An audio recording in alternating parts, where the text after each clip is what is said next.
शंकर यांनी सांगितलं. समावेशक विकासावर भर देणाऱ्या भारताकडे जागतिक मूल्यसाखळीतला एक विश्वासार्ह भागीदार म्हणून पाहिलं जात असल्याचं प्रतिपादन केंद्रीय मंत्री अश्विनी वैष्णव यांनी केलं आहे. स्वित्झर्लंडमध्ये दावोस इथं सुरू असलेल्या जागतिक आर्थिक मंचाच्या निमित्तानं वार्ताहरांशी बोलताना त्यांनी जागतिक आर्थिक क्षेत्रात भारताच्या वाढत्या महत्त्वाकडे लक्ष वेधलं. जगातल्या लोकांचा भारतावरचा विश्वास वाढत असून ज्या ठिकाणी कामं करता येतील, सहनिर्मिती होईल आणि नव्या तंत्रज्ञानाचा विकास करण्यासाठी सहकार्य मिळेल असं एक ठिकाण म्हणून भारताकडे पाहिलं जात असल्याचं त्यांनी सांगितलं. भारत कृत्रिम बुद्धिमत्तेच्या सर्व 5 स्तरांवर काम करत असल्याची माहिती त्यांनी दिली.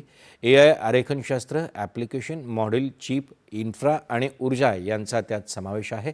सेमीकंडक्टर क्षेत्रातही भारताची आगेकूच सुरू आहे असं ते म्हणाले. 10 प्रकल्पांना मान्यता मिळाली असून 4 प्रकल्प कार्यरत झाले असल्याचं त्यांनी सांगितलं.